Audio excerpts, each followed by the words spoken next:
I'm going to show you what you need to record yourself at home in 5 minutes. The first thing you're going to need is to set a goal. If you're writing and recording a ton of songs, maybe a home studio is a great idea. Or if you're just doing a project and want to parse out a couple things, you can track drums at a studio, track vocals at home. There's no rules to this. If this is just to mess around and have something at home, then maybe you don't need expensive equipment. But if you're trying to compete with the big boys, then you're going to have to invest a little bit and spend some more time in recording. Number 2, your instruments. If you're working in a lot of electronic music, then maybe you won't need this. But if you're working in a lot of live music, then here's a couple things you need. You're going to need drums. You're going to need bass. You're going to need guitar. You're going to need an amp with that guitar. I highly recommend a MIDI keyboard. Next, number 3, microphones. You're going to need drum mics. You'll likely need a kick drum in, a kick drum out, a snare top, a snare bottom, a mic for each tom, an overhead left, an overhead right. I highly suggest a room mic or two. Next, you're going to need some guitar mics. Luckily, you can use your drum mics for your guitar. I highly recommend investing in a couple SM57s. You can use those on your snare, on your guitars, pretty much anything. You're going to want to mic your guitar in 2 different spots. I use a Mojave mic, which I've done a lot of research on. It's freaking amazing. This is a perfect time to trust your ear. Essentially, a microphone is your ear. It's picking up the same sound, so make sure you put your head next to the cab and you listen to where there's a sweet spot. There's so many plugins for bass, you might just be fine going DI. That's usually what I do. Next, number 4, your recording hardware. Depending on the amount of instruments you're recording at the same time is really going to determine what interface you're going to get.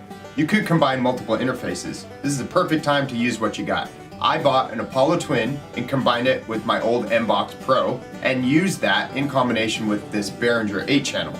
Now I have all the channels I need. Regarding a preamp, you may want something with a different tone. Warm Audio makes some pretty awesome gear. I bought their 2-channel preamp. Sounds pretty awesome. If you want to get some Outboard Equalizer gear, ask yourself why you're getting it. If it doesn't shape your sound or sound any different and it's just a main EQ, you can use a digital plugin for that. I got a stereo pair of Warm Audio's Tube EQ. That sounds awesome. It mimics the Pultec if you know your gear, or you can look it up, but it's at a fraction of the cost. I think it's good to get an outboard compressor. If you want some bang for your buck, you can get a Pro-VLA 2 from ART.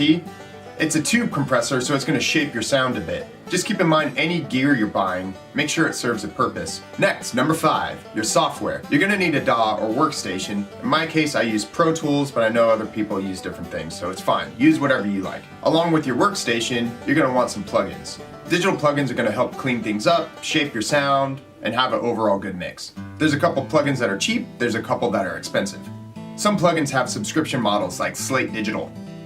Number 6, your room. Your room is one of the most important things, but it's really neglected. Of course, you're going to want to work with what you got. If you have a home, kudos to you. If you have an apartment, great. Figure out what you got and let's work with it. You're going to hear some peaks that aren't actually there, and it's your room doing it. This is so important because you don't want to cut something that your room is creating. To avoid some of these frequencies, here's a couple things you can do. Number 1, make sure your monitors aren't in the center of the room.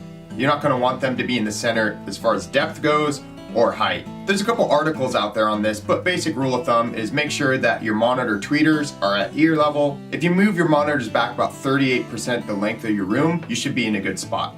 If it's available, I highly recommend having a recording room and then a mixing room. Something else that's going to help is your monitor placement.